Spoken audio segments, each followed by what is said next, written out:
Come on, deaf girl, show us what you got. That was 30 seconds before the Olympic gold medalist cleaned house. Ryan Martinez stood in the center of his dojo that Tuesday night, black belt tied tight around his waist, pointing directly at the woman with the mop. His voice carried across the training floor to 15 students and their parents, dripping with the kind of arrogance that comes from never being truly challenged. I said, fight me! Ryan's voice grew louder, more theatrical.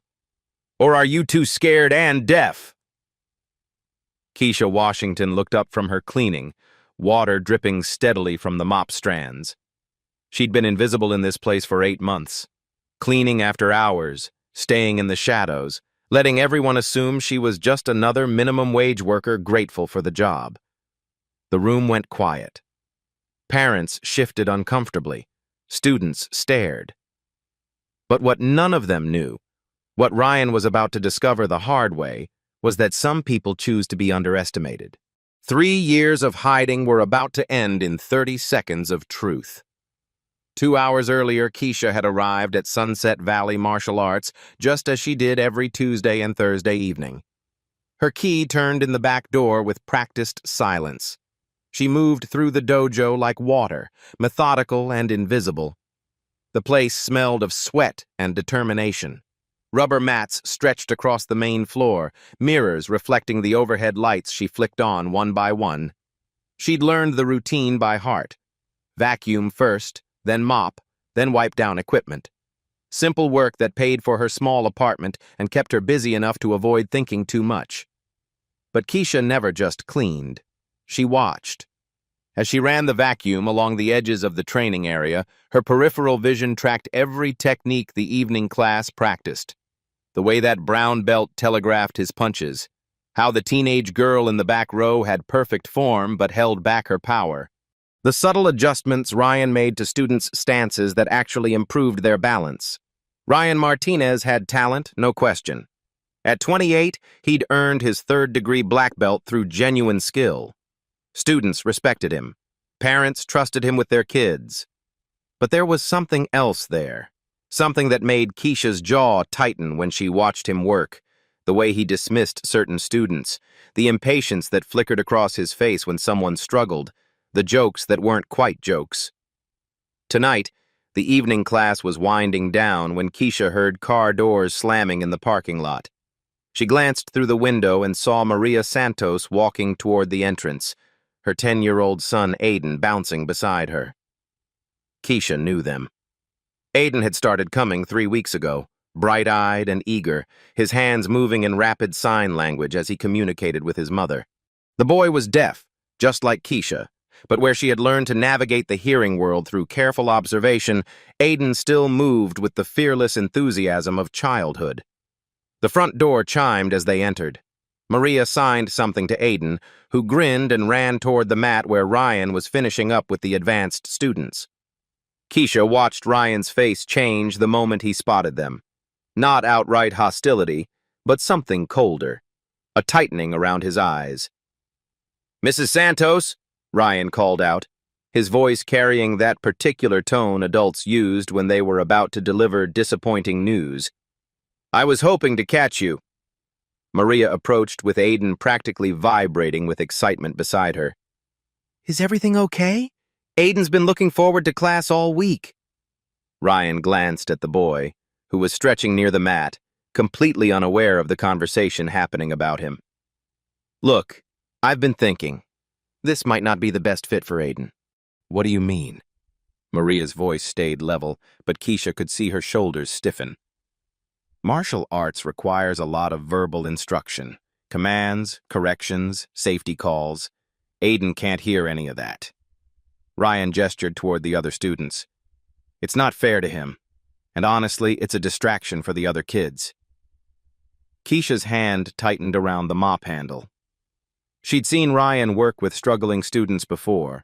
The overweight kid who couldn't keep up, the shy girl who flinched at contact. He'd shown patience then, made accommodations, found ways to help them succeed. "But he's been doing so well," Maria said. "He follows the visual cues, watches the other students. His balance and coordination are actually improving." Mrs. Santos, I appreciate your optimism, but this isn't a therapy session. It's martial arts. Real martial arts requires discipline, focus, the ability to respond instantly to instruction. Ryan's voice carried to the remaining students who had stopped their conversations to listen. Maybe you should look into some of those special programs. You know, for kids with needs. The word hung in the air like smoke. Aiden, blissfully unaware, continued his stretching routine, his movements surprisingly fluid for a 10-year-old. He doesn't need a special program, Maria's voice grew firmer. He needs the same chance as any other kid, the chance to feel strong, capable. Strong? Ryan let out a short laugh. Look, I'm not trying to be cruel here, but let's be realistic. The kid can't even hear instructions properly. How's he supposed to defend himself if he can't hear an attacker coming? That's when Keisha moved. She didn't plan it. One moment she was standing by the supply closet, invisible as always. The next, she'd taken 3 steps toward the conversation, mop still in hand. Ryan noticed her approach and turned, irritation flashing across his face. Can I help you with something? Keisha stopped. Around the dojo, conversations died. Parents and students turned to watch. Even Aiden looked up from his stretching, sensing the shift in atmosphere. She met Ryan's gaze directly, her dark eyes steady and unblinking. Then she looked at Aiden, who was watching the exchange with growing confusion. Back to Ryan. She shook her head once, a small but definitive gesture. Excuse me? Ryan's voice rose. Are you trying to tell me how to run my dojo? Keisha didn't respond. Couldn't respond in the way he expected. But her message was clear enough. The room felt it. Ryan looked around at his audience, students, parents, all watching this bizarre standoff between him and the cleaning lady. His face flushed red. This is unbelievable, he said, loud enough for everyone to hear. Now the cleaning lady wants to coach martial arts. A few uncomfortable chuckles from the students. Maria's face went pale. Aiden, reading the tension, if not the words, moved closer to his mother. Lady, I don't know what you think you know about teaching martial arts, Ryan continued, his voice gaining momentum. But I've been doing this for 15 years. I have actual credentials, actual experience, not just, he gestured at her mop, whatever this is. Keisha's expression didn't change. She simply stood there, holding his gaze, holding the space. And that, somehow, made Ryan even angrier. Ryan stepped closer to Keisha, his voice dropping to what he probably thought was a reasonable tone, but in the silence of the dojo, every word carried. Look, I get it. You see a kid getting some tough love and you want to help. That's admirable, I guess. But you don't understand what we're doing here. This isn't daycare. This is serious training. Keisha remained motionless, her hands resting on the mop handle. But something in her posture had shifted. Where before she'd seemed to fold into herself, now she stood straighter, more centered. Ryan misread her stillness as submission. He turned back to Maria, raising his voice for the room. Mrs. Santos, I'm trying to be professional here, but when the cleaning staff starts questioning my methods, that's when Aiden approached the group. The boy had been watching their faces, reading the tension in their bodies, and his own face was scrunched with worry. He tugged on his mother's sleeve and signed rapidly. Maria's eyes filled with tears as she watched her son's hands. She turned to Ryan, her voice thick with emotion. He's asking why everyone looks angry.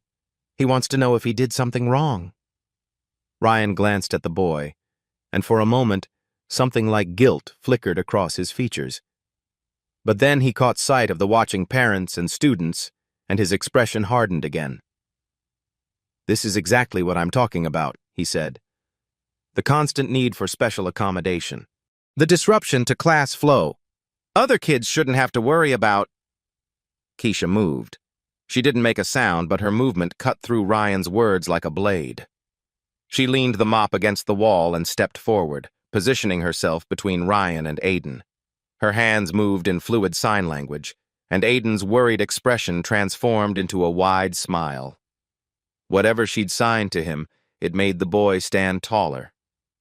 Ryan stared at this exchange, his mouth slightly open. You know sign language? Keisha looked at him and nodded once. So you've been understanding everything? His voice climbed higher. This whole time, you've been listening to a private conversation between me and a parent? She nodded again. The room was electric with tension. Parents whispered to each other. Students fidgeted, unsure whether to leave or stay. Marcus Chen, one of the senior brown belts, stepped closer. Sensei Ryan, Marcus said quietly, maybe we should... No. Ryan's voice cracked like a whip. This is my dojo, my school, and I'm not going to be undermined by... He gestured at Keisha with barely contained fury. By someone who mops floors for a living. He turned to face the room, playing to his audience now. Can you believe this? The deaf cleaning lady thinks she knows better than a third-degree black belt. What's next? Should I ask her opinion on our belt testing procedures? A few students shifted uncomfortably. The laughter Ryan was fishing for didn't come. Keisha remained calm, but her eyes never left his face. She raised one hand and pointed to herself, then to the mat. The gesture was unmistakable. Ryan's jaw dropped. Are you challenging me? She nodded. This is insane. Ryan ran his hands through his hair, looking around the room as if seeking allies. She's challenging me to fight. The deaf cleaning lady wants to fight a black belt instructor. But something had changed in the room's energy. Where before the parents and students had seemed uncomfortable with the conflict, now they were leaning forward, paying attention in a different way. Sarah Kim, mother of one of the younger students, spoke up. Maybe you should just let it go, Ryan. She's just trying to help. Let it go? Ryan's voice rose to a near shout. She's disrespecting everything we stand for here. You don't just walk into someone's dojo and... Keisha stepped onto the mat. The action was so simple, so direct, that it stopped Ryan mid-sentence. She stood in the center of the training area, her worn sneakers squeaking slightly against the rubber surface. Her work clothes, faded jeans and a plain gray t-shirt, looked out of place among the crisp white GIs. But her stance didn't look out of place at all. Ryan stared at her for a long moment. Around the room, conversations died completely. Even the youngest students seemed to sense they were witnessing something significant. Fine, Ryan said finally, his voice carrying across the dojo. You want to do this? Let's do this. He stepped onto the mat, his movements sharp with anger and wounded pride. But we're doing this right. Full contact. No holding back. No special treatment because you're deaf, or a woman, or work here. Keisha didn't react to his words, but her eyes tracked his movement with an intensity that made several parents exchange glances. When I win, Ryan announced, loud enough for everyone to hear, and I will win, you pack up your cleaning supplies and find somewhere else to work. Deal? Keisha looked around the room, meeting the eyes of students and parents. When her gaze found Aiden, the boy was watching her with a mixture of worry and excitement. She nodded to him, then turned back to Ryan. She extended her hand. Ryan looked at it suspiciously. What? Keisha gestured to his hand, then to hers. A handshake, agreement. You're really going to do this. Ryan's voice carried disbelief and growing anticipation. The cleaning lady really thinks she can take on a black belt. He reached out and grasped her hand, squeezing harder than necessary. Keisha didn't flinch, but when their hands separated, Ryan flexed his fingers unconsciously. Tomorrow night, he announced to the room. 7 p.m. Full class as witnesses. He turned back to Keisha. I hope you're prepared for the consequences of your choices. But as he spoke, Marcus Chen had moved closer to get a better look at Keisha. His eyes widened slightly as he took in details others had missed. The calluses on her hands, the way she balanced on the balls of her feet, the controlled breathing that spoke of years of training. Sensei, Marcus said quietly, maybe we should... Tomorrow night, Ryan repeated, cutting him off. 7 p.m. sharp. Don't be late. Keisha nodded once more, then walked calmly off the mat. She picked up her mop and returned to her cleaning as if nothing had happened. But everything had changed, and everyone in the room knew it. The dojo buzzed with nervous energy as word spread about tomorrow night's match. Parents gathered in small clusters, their voices low but urgent. Students who'd been getting ready to leave suddenly found reasons to linger. David Park, the dojo owner, emerged from his office in the back, drawn by the unusual commotion. A stocky man in his 50s with graying temples, he'd built Sunset Valley Martial Arts from nothing over 20 years. He took pride in running a respectful professional school. "What's going on out here?" David's voice carried the authority of someone accustomed to managing teenage egos and parental concerns. Ryan straightened, suddenly aware that his boss had witnessed at least part of the confrontation. "Just a minor disagreement about teaching methods." "A disagreement that involves challenges to fight?" David's eyes swept the room, taking in the tense faces, the way people were grouped around the mat like spectators at an accident. Marcus Chen stepped forward. "Sensei Park, Ryan challenged the cleaning lady to a match tomorrow night. Full contact." David's eyebrows rose. He looked from Ryan to Keisha, who was methodically mopping the far corner, apparently oblivious to the attention. "Is this true?" "She challenged me first," Ryan said quickly. "She was interfering with how I handle my students, questioning my authority in front of parents. I had to respond." "You had to challenge a deaf woman who works here to a fight?" "She's not just some helpless victim." Ryan's voice grew defensive. "She made her choice. She stepped onto the mat." David walked over to where Keisha was working. She looked up as he approached, her expression neutral but alert. "Keisha," David said, speaking slowly and clearly so she could read his lips. "Is this something you really want to do?" She nodded without hesitation. "You understand this could be dangerous? Ryan's a skilled fighter." Another nod, more emphatic this time. David studied her face for a long moment. In 8 months of employment, Keisha had been punctual, thorough, and completely professional. Never late, never complained, never caused problems. But there was something in her eyes now that he'd never seen before. A quiet intensity that reminded him of fighters he'd known in his younger days. "All right," David said finally, turning back to the room. "If both parties consent, I won't stop this, but we do it properly." He walked to the center of the mat, his voice carrying to every corner of the dojo. "Tomorrow night, 7 p.m. Official match with proper rules and safety protocols. I'll referee personally." Ryan's confident smile faltered slightly. He'd expected David to shut this down, not legitimize it.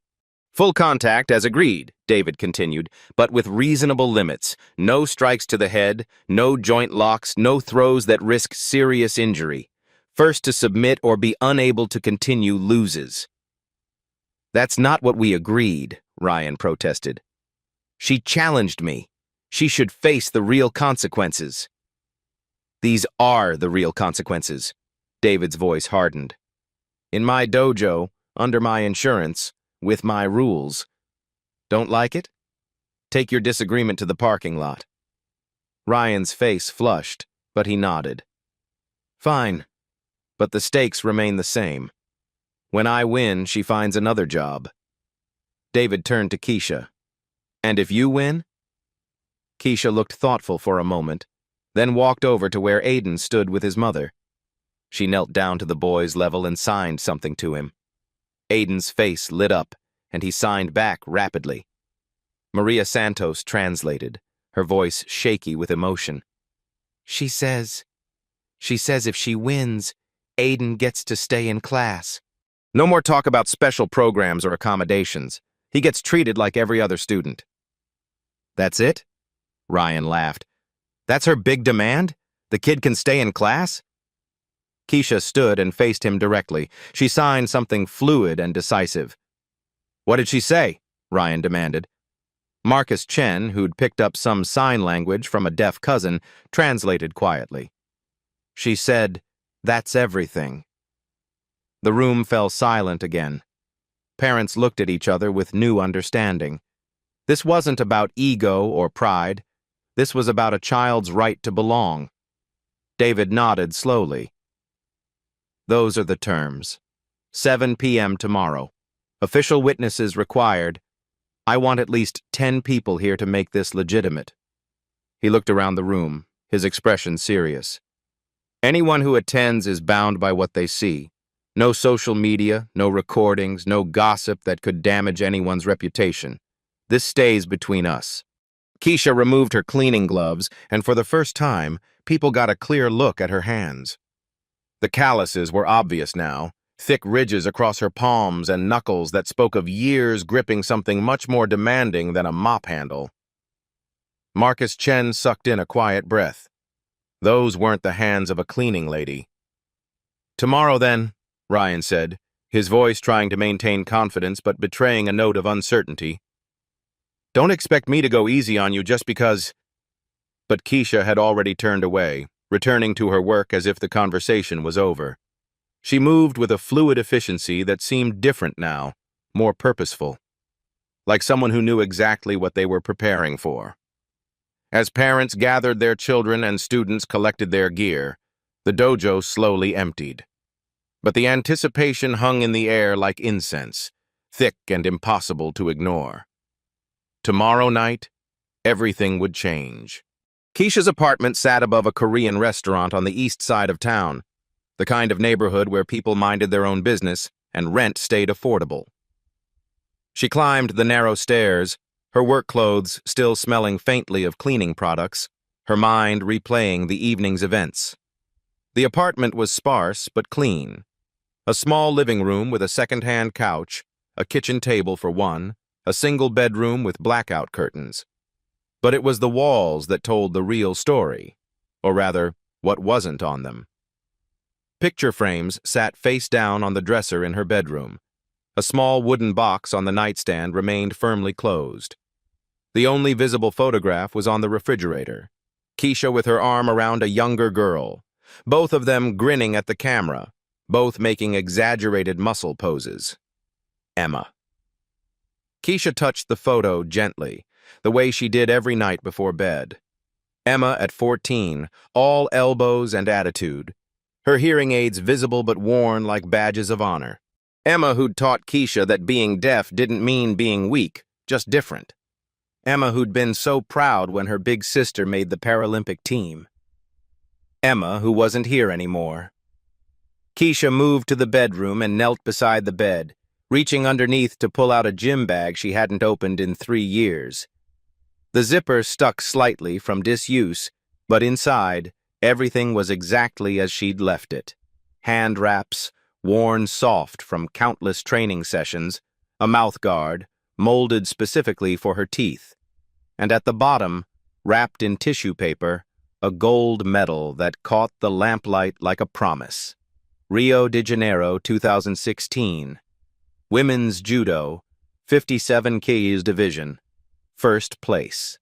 She lifted the medal carefully, feeling its familiar weight. The ribbon was slightly faded, but the gold still gleamed. Keisha Washington, Paralympic champion. The deaf girl from Oakland who'd shocked the world with her technical precision and devastating ground game. The girl who'd retired at 25 after the accident that took her hearing completely, and her sister forever. She closed her eyes and the memories came flooding back. Not of victory podiums or magazine covers, but of the phone call that changed everything. Emergency room, critical condition, Emma's motorcycle, a distracted driver, a moment of inattention that destroyed 2 lives in different ways. Emma had been riding to surprise Keisha at training camp. She'd gotten her license just that month, was so excited to finally visit her big sister at the Olympic Training Center. The doctor said she'd died instantly. They said it like that was supposed to be a comfort. The hearing loss had come later, a delayed consequence of the traumatic brain injury Keisha sustained when she collapsed upon hearing the news. Sudden sensorineural hearing loss, the doctors called it. Stress-induced. Sometimes it came back, they said. Usually it didn't. 3 years of silence, 3 years of guilt, 3 years of avoiding everything that reminded her of who she used to be. But tonight, watching Aiden's face when Ryan suggested he didn't belong, she'd seen Emma, heard Emma's voice in her memory, clear as a bell. "Keisha, will you always protect me?" She'd failed Emma. She couldn't fail Aiden. Keisha stood and moved to her closet, pushing aside work uniforms to reveal clothes she hadn't worn in years. Athletic wear, training gear, a worn gray hoodie with Team USA printed across the chest in faded letters.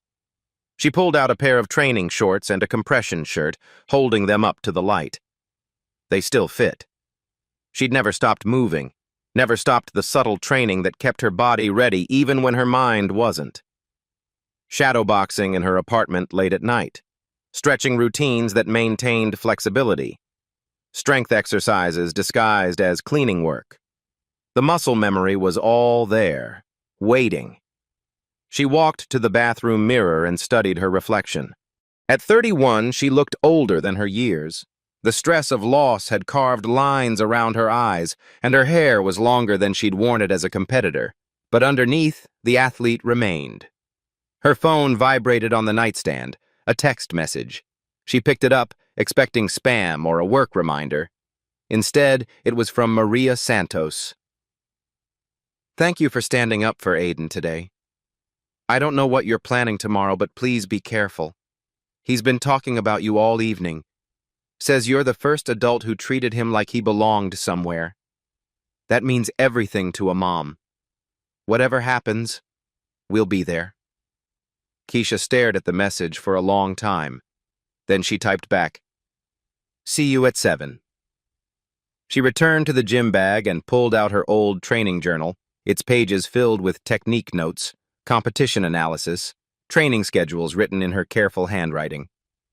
She flipped to a page near the back, one she'd written after her last competition.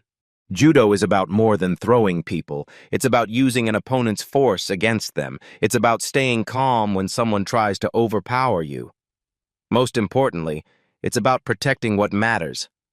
I forgot that for a while, but some lessons you never really lose." At the bottom of the page, in Emma's messy teenage scrawl, she'd written, "My sister is the strongest person I know. Not because she can throw people around, but because she makes other people feel safe. That's her real superpower." Keisha traced the words with her finger, feeling their weight. Tomorrow night wasn't about proving herself to Ryan or even protecting Aiden, though both mattered. It was about remembering who she'd been before grief convinced her to hide. She repacked the bag carefully, leaving out only the hand wraps. Those she placed on her nightstand next to Emma's photo. As she got ready for bed, Keisha's movements carried a precision they hadn't held in years. The way she balanced while brushing her teeth, how she unconsciously checked her stance while washing her face, the controlled breathing that regulated her heartbeat.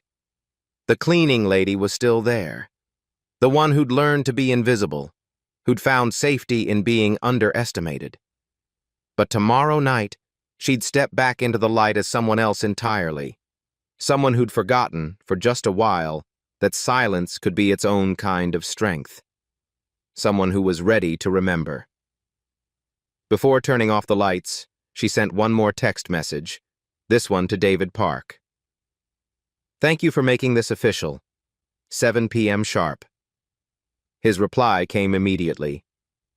"Are you sure about this, Keisha? Ryan's good, but he fights angry. That makes him dangerous." She typed back slowly, "I've been fighting angry for 3 years. Tomorrow, I fight for something better."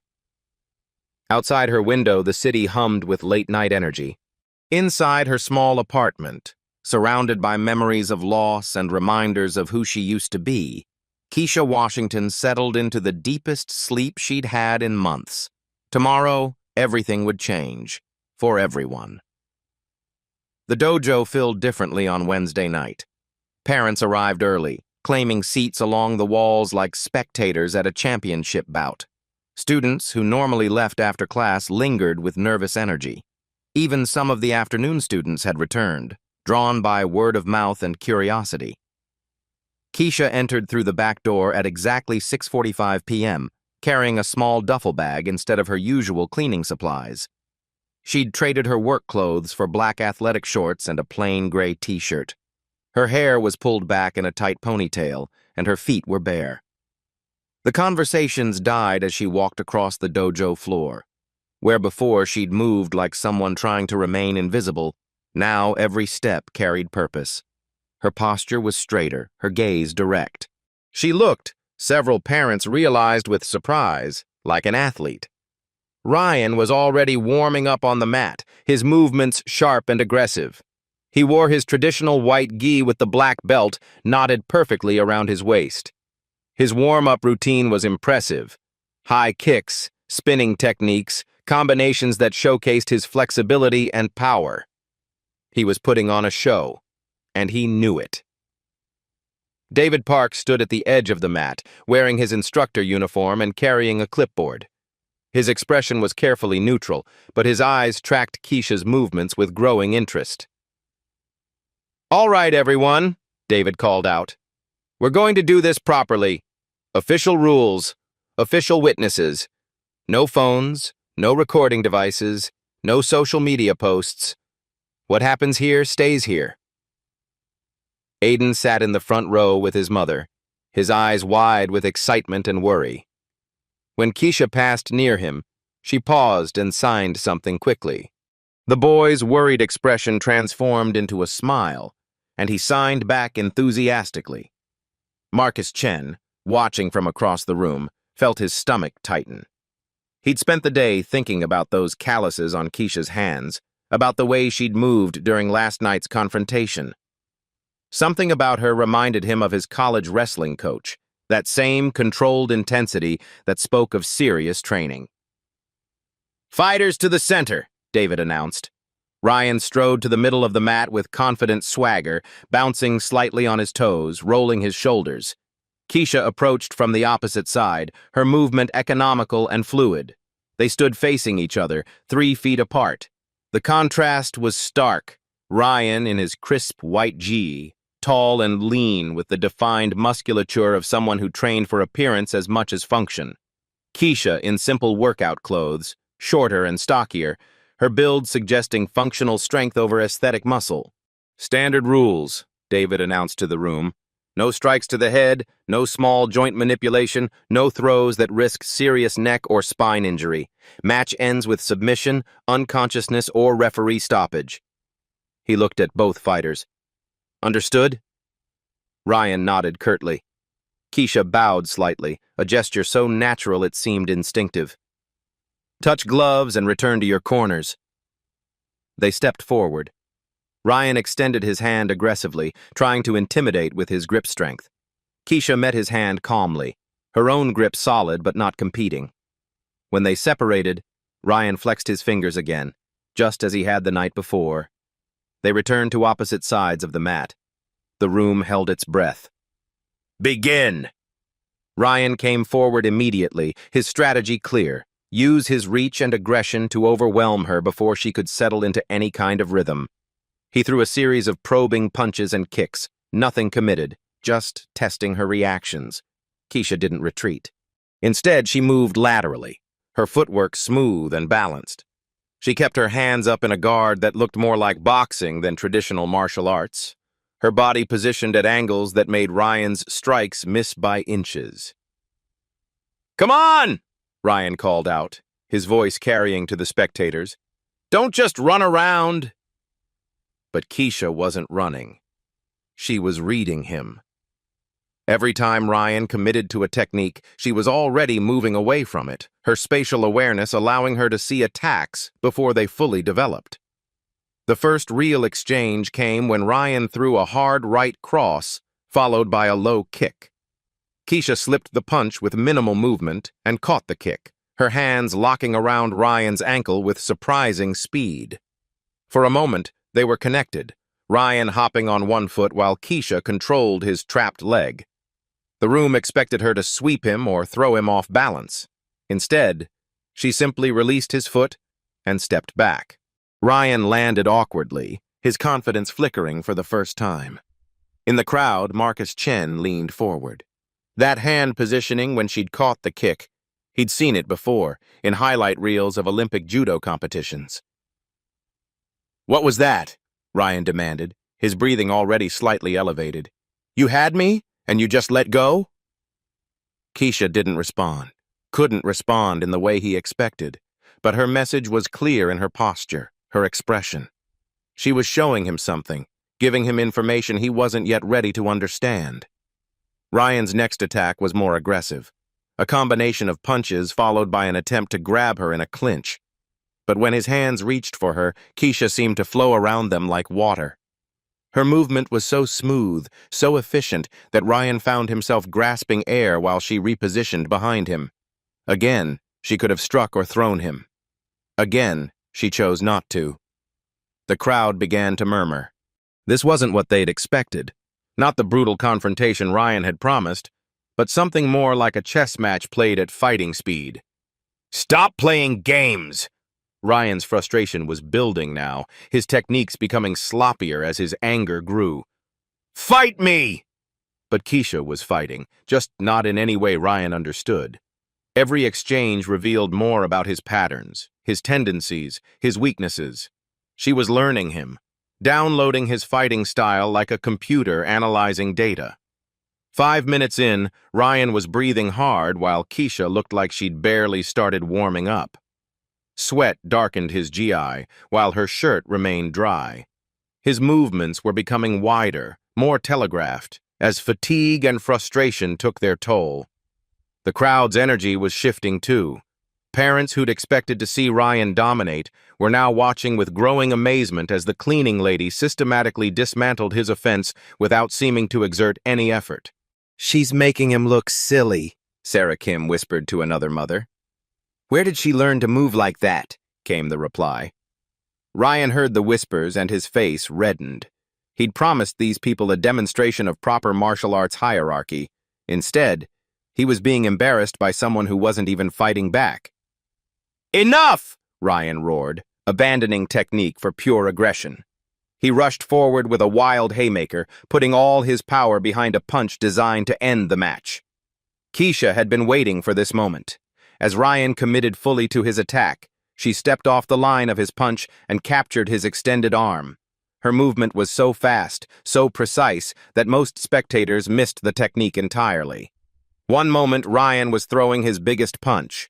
The next, he was airborne, rotating through space in a perfect arc, before landing hard on his back with Keisha controlling his arm in a textbook Jujigatame armbar. The room erupted in gasps and scattered applause.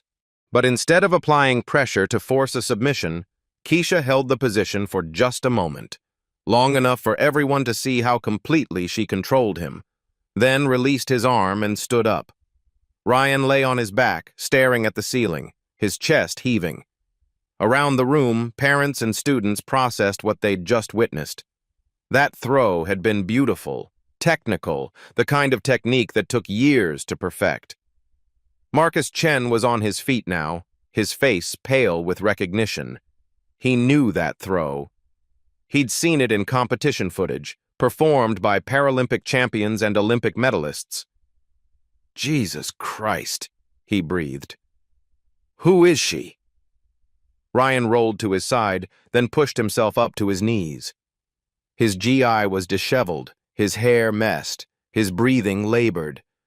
But it was his expression that had changed most dramatically, the arrogant confidence replaced by confusion and growing fear. "What the hell was that?" he gasped. Keisha extended her hand to help him up. The gesture was respectful, even gentle. But when Ryan looked into her eyes, he saw something that made him shiver. She wasn't even trying yet. And somehow, everyone in the room knew it. Ryan stared at Keisha's outstretched hand for a long moment before slapping it away and scrambling to his feet on his own. His face was flushed with embarrassment and growing desperation. "Lucky shot," he panted, adjusting his guy with shaking hands. "You caught me off guard." But everyone in the room had seen the truth. That hadn't been luck. That had been the kind of technical perfection that came from thousands of hours of practice, from muscle memory so deep it operated beyond conscious thought. David Park stepped closer to the edge of the mat, his referee's instincts alert. The dynamic had shifted completely. Ryan's breathing was ragged, his movements increasingly frantic, while Keisha remained centered and calm. "Ryan!"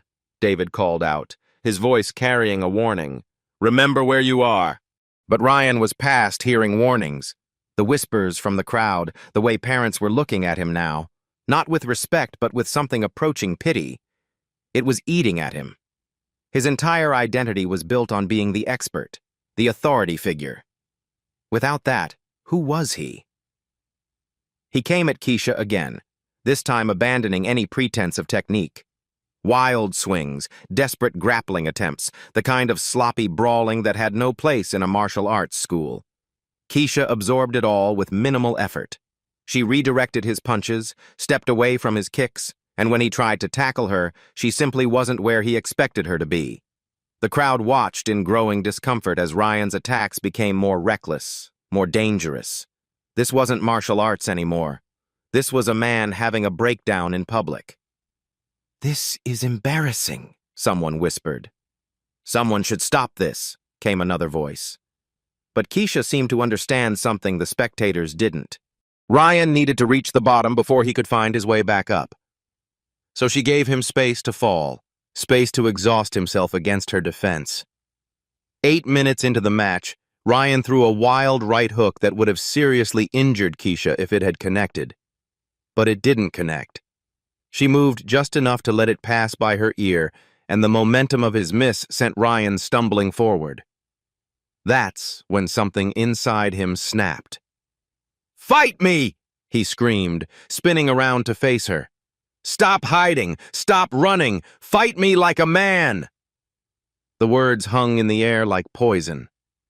Around the room, parents exchanged shocked glances. Students shifted uncomfortably. Even Aiden, who couldn't hear the shouted words, could read the ugly emotion on Ryan's face. Ryan raised his fist again, but this time there was something different in his eyes. Something that made David start forward from the edge of the mat. Keisha saw it too. The moment when frustration crossed the line into genuine violence. When technique gave way to the desire to hurt. She moved. Not away this time, but toward him. As Ryan's fist came down in a wild, uncontrolled strike aimed at her head, Keisha stepped inside his guard and caught his wrist. Her other hand came up and pressed gently against his chest, and she held him there. For a moment that stretched like eternity, they were frozen in that position. Ryan's fist trapped inches from Keisha's face, her hand resting over his heart. She looked up into his eyes, and for the first time in the match, he saw her truly see him. Not the black belt, not the instructor, not the authority figure. Just Ryan. Scared, angry, lost Ryan. Her expression wasn't triumphant or mocking. It was sad. Disappointed, maybe, but also compassionate. She shook her head slowly, a gesture so gentle it was almost maternal. No more.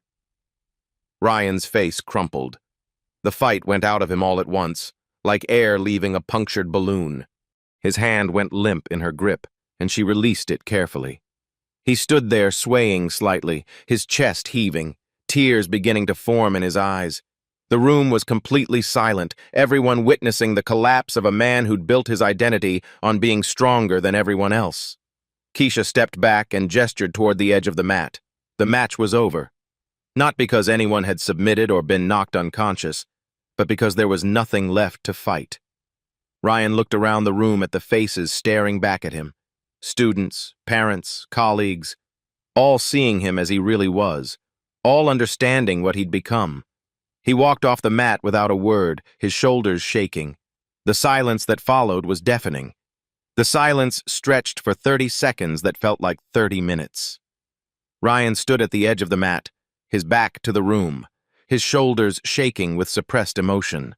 Parents and students waited, unsure whether to leave or stay, whether to comfort or confront. It was Aiden who broke the spell. The 10-year-old boy stood up from his seat in the front row and walked onto the mat. He approached Keisha, his hands moving in quick, excited sign language. Even those who couldn't understand sign could read the admiration and gratitude in his expression. Keisha knelt down to his level, her own hands responding with fluid grace. Whatever they were saying to each other, it made Aiden's face light up with pure joy. The exchange seemed to wake Ryan from his paralysis. He turned around slowly, his face streaked with tears he hadn't bothered to wipe away. "I'm sorry," he said, his voice barely above a whisper. The words were directed at Keisha, but they carried to every corner of the dojo. Parents leaned forward. Students stopped their quiet conversations. "I'm sorry," Ryan repeated, louder this time. "Not just for tonight, for yesterday. For every time I made someone feel like they didn't belong here." He looked directly at Aiden, who was still signing with Keisha. "Especially you, buddy. You belong here as much as anyone else. More than me, probably." David Park stepped onto the mat, his expression unreadable. As the dojo owner, he had authority here, the power to fire instructors who embarrassed his school. But he'd also seen something tonight that went beyond wins and losses. "Ryan," David said carefully, "why don't you take a seat?" Ryan nodded and moved to a bench along the wall, his movements heavy with exhaustion and shame. The crowd's attention turned back to Keisha, who was still kneeling with Aiden. Marcus Chen had been watching the entire exchange with growing recognition. During the match, he'd been trying to place where he'd seen those techniques before. Now, looking at the way Keisha moved, the way she carried herself, pieces were falling into place. "Keisha!" Marcus called out, his voice uncertain. "Can I ask you something?" She looked up at him and nodded. "Rio 2016, Women's Judo, 57-kilogram division." Marcus paused, studying her face. "That was you, wasn't it?" The room went electric. Parents who'd been pulling out their phones to Google stopped and stared. Students who barely knew what the Paralympics were suddenly understood they were in the presence of something extraordinary. Keisha stood slowly, Aiden moving to stand beside her. For a moment, she looked like she might deflect the question, retreat back into the anonymity she'd cultivated for 3 years. Instead, she nodded. "Holy shit," someone breathed from the back of the room. "Language," a parent corrected automatically, but their voice carried no real conviction. David Park's eyes widened as the implications hit him. "You're Keisha Washington. The Keisha Washington. The girl who came out of nowhere to win Paralympic gold." Another nod, smaller this time. "But why?" David gestured around the dojo, at the cleaning supplies still sitting by the door. "Why are you here, working as—" Keisha held up a hand, stopping the question. She looked around the room, meeting the eyes of parents and students who'd watched her clean their training space for 8 months without truly seeing her. When she spoke, her voice was quiet but clear, carrying the slight accent of someone who'd learned to speak before losing their hearing. "Everyone deserves to feel strong," she said, the words coming slowly but with absolute conviction. "Everyone deserves to feel like they belong somewhere." She gestured toward Aiden, who beamed up at her. "This young man reminds me why I fell in love with martial arts in the first place. Not for the medals or the recognition, but for what it teaches us about ourselves." Her gaze found Ryan, still sitting on the bench with his head in his hands. True strength isn't about defeating others. It's about protecting those who need protection. It's about creating space for people to discover their own power. Maria Santos stood up from her seat, tears streaming down her face. "Thank you," she said simply, "for seeing my son as more than his disability, for giving him a chance to belong." "He always belonged," Keisha replied. "Some of us just forgot how to see it." David Park stepped forward, his business owner's mind already processing the implications of having an Olympic champion working in his dojo. "Keisha, would you consider teaching? I mean, Officially, we could restructure your position, create a program for adaptive martial arts. I'll think about it, Keisha said. But first, there's something else that needs to happen. She walked over to where Ryan sat hunched on the bench. The room watched as she knelt down in front of him, bringing herself to his eye level. Ryan, she said gently. He looked up, his face a mess of tears and shame. You're a good teacher, she continued. I've watched you work with students for months. You have genuine skill, real knowledge. But somewhere along the way, you forgot that teaching isn't about being the strongest person in the room. Ryan's voice was hoarse when he spoke. How do I fix this? How do I come back from what I just did? The same way anyone learns martial arts, Keisha said. One day at a time, one student at a time, one choice at a time. She stood and extended her hand to him again. This time, Ryan took it without hesitation, letting her help him to his feet. I'd like to learn from you, Ryan said, his voice growing stronger. If you'll have me as a student. Keisha smiled for the first time all evening. Everyone starts as a beginner, even black belts. Around the room, the tension that had gripped the dojo for 2 days finally began to dissolve. Parents relaxed in their seats. Students started talking excitedly about what they'd witnessed. Aiden bounced on his toes, signing rapidly to his mother about his new hero. David Park clapped his hands once, bringing attention back to himself. All right, everyone. What we witnessed tonight stays in this room. We're a family here, and families protect each other. He looked at Keisha, then at Ryan, then at the assembled community. Tomorrow we start fresh. New programs, new opportunities, new ways of understanding what it means to be strong. As the crowd began to disperse, people approached Keisha with handshakes, thanks, and quiet words of respect. Parents who'd barely acknowledged her existence now saw her clearly for the first time. But it was Aiden's reaction that mattered most to her. The boy signed something elaborate and enthusiastic, his face glowing with excitement. Maria translated through her tears. He says you're the first grown-up who fought for him instead of against him. He wants to know if you'll teach him to be brave like you. Keisha knelt down one more time, meeting Aiden's eager eyes. Her response was in sign language, but her meaning transcended words. You're already brave, she told him. Now let's learn to be strong. Outside the dojo, the world continued its regular rhythm. But inside these walls, everything had changed. A community had remembered what it meant to protect its most vulnerable members. A teacher had learned the difference between authority and leadership. And a woman who'd hidden in silence for 3 years had found her voice again. Sometimes the quietest person in the room really does have the loudest message. Sometimes strength isn't about what you can destroy, but what you choose to protect. And sometimes, the people who need our help the most are the ones who end up saving us. This isn't the end of the story. It's the beginning of what happens when truth meets visibility. At Beat Stories, we believe exposure is the first step to transformation. Subscribe and stay tuned, because the next story might be yours.